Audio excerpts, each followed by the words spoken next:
masih terhubung bersama kami budayawan Mufti Raharjo.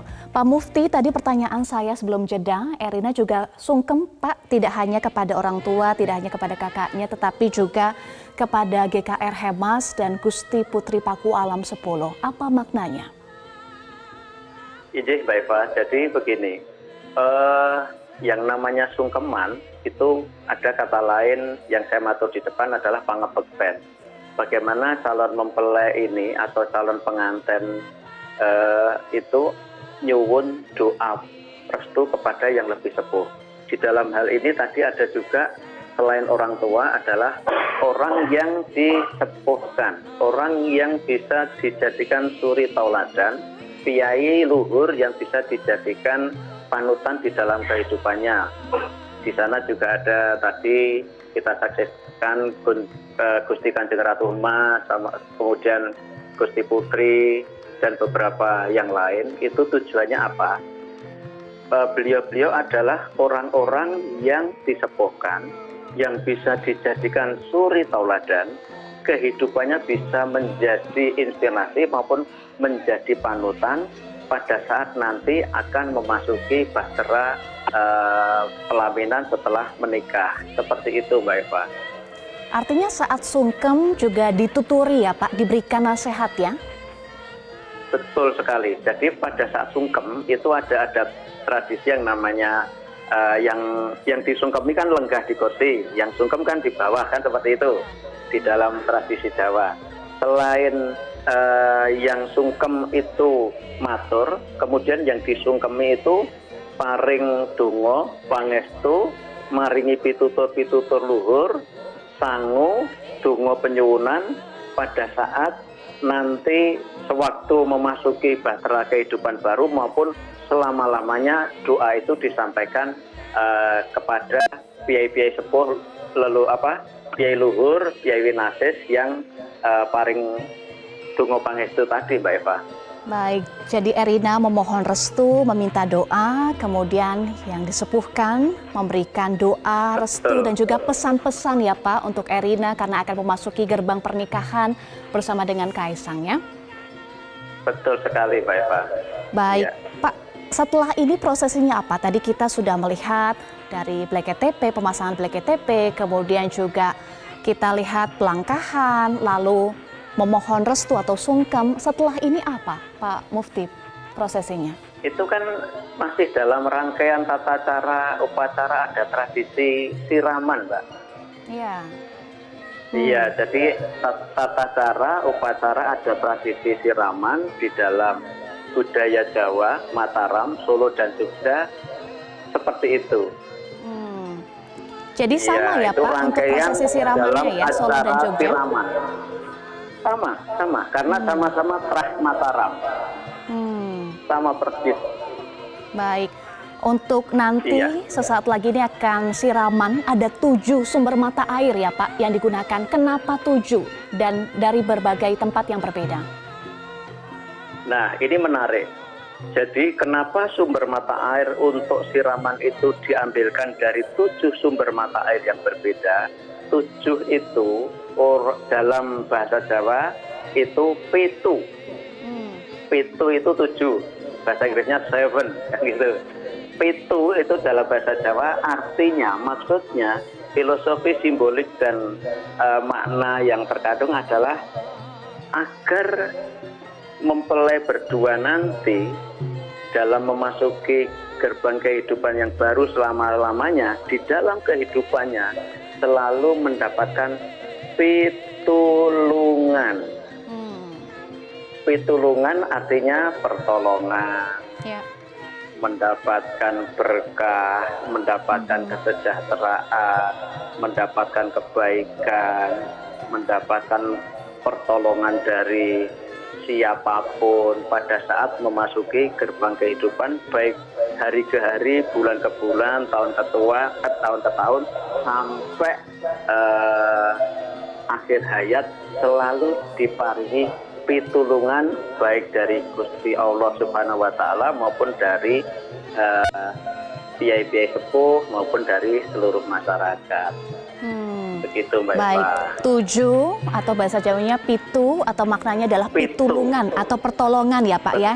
Jadi Betul sekali, harapannya Mbak Eva. mendapatkan pertolongan dari Tuhan dan juga bisa menolong Betul. juga ya antar sesama. Betul, Baik. betul sekali. Oke. Kalau sumber air yang berbeda Pak, apakah ini maknanya juga agar rezekinya banyak dari berbagai sumber?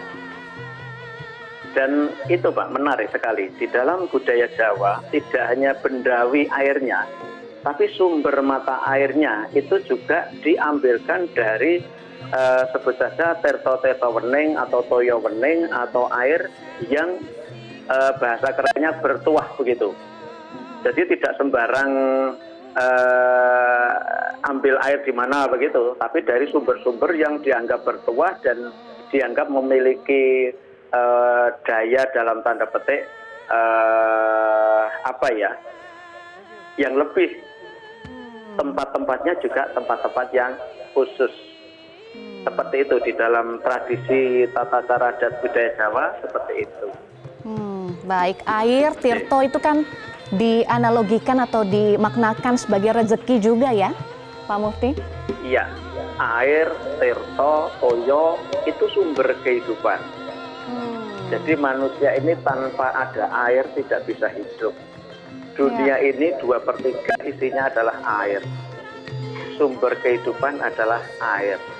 Apalagi tirto wening atau toyo wening, air yang jernih, air yang bersih, itu akan memberikan manfaat yang lebih bagi siapapun. Itu memang filosofi simbolisme dari akar peradaban budaya Jawa seperti itu Mbak Eva. Baik, selain soal air juga ada bunga ya Pak, biasanya mawar, kenangan, melati. Ini ada maknanya juga ya Pak Mufti? Nah ini menarik juga. Kenapa di dalam adat istiadat tradisi Jawa siraman selain ngambil dari 7 sumber mata air yang berbeda, juga ada sekar setaman. Sekar setaman itu bunga warna-warni.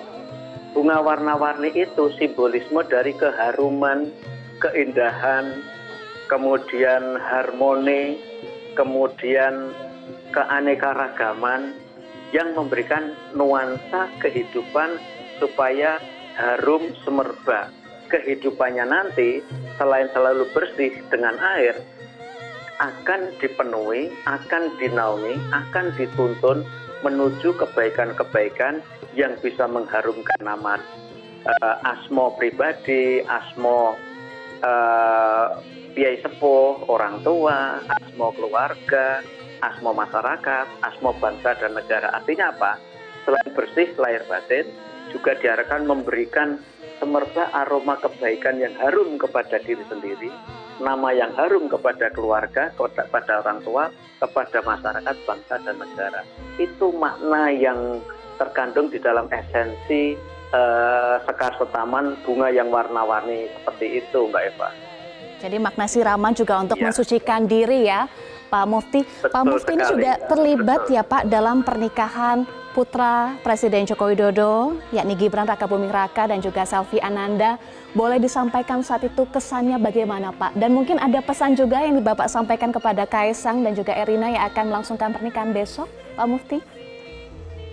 Matur nuwun Mbak Eva. Jadi kami sangat, selain merasa bangga, salut, juga terharu kepada Bapak Presiden Republik Indonesia, Bapak Jokowi beserta Ibu Negara yang alhamdulillah putranya 3, Mas Kaisang, Mbak Kahiyang, Mas Gibran, Mbak Kahiyang maupun Mas Kaisang ini alhamdulillah kalau dalam bahasa Jawa itu insya Allah sebentar lagi sudah mentas semua. Tugas sebagai kiai sepuh, Bapak Presiden maupun Ibu Negara itu sudah secara hakiki itu sudah mengantarkan putra-putrinya mentas semua, dan kami doakan kepada khususnya Mas Kaisang Pangarep, Mbak Erina Gudono, supaya kalau dalam bahasa populernya itu mendapatkan sakinah mawadah warohmah, artinya kehidupannya ayem, tentrem, diberkahi, memberikan manfaat bagi diri sendiri, pada keluarga maupun kepada masyarakat, sehingga selamat dan sukses dalam mengarungi bahtera kehidupan baru kepada Mas Kaisang Pangarep bersama Mbak Erina Gudono. Begitu Mbak Eva.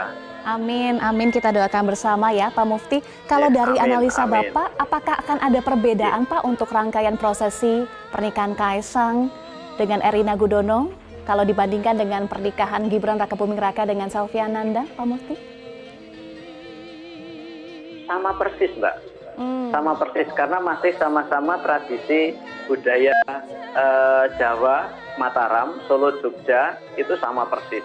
Sehingga ini ya sama, jadi ada tata cara adat istiadat baku yang sejak dari apa itu wilujengan, sejak dari pengaosan, sejak dari siraman, sampai ke apa ijab kabul dan sebagainya, pahargyan, sama persis.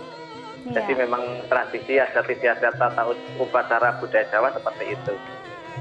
Baik, baik, Ya. terima kasih Pak Mufti Raharjo, budayawan sudah bergabung bersama kami di Selamat Pagi Indonesia. Salam sehat selalu, Bapak, matur suwun.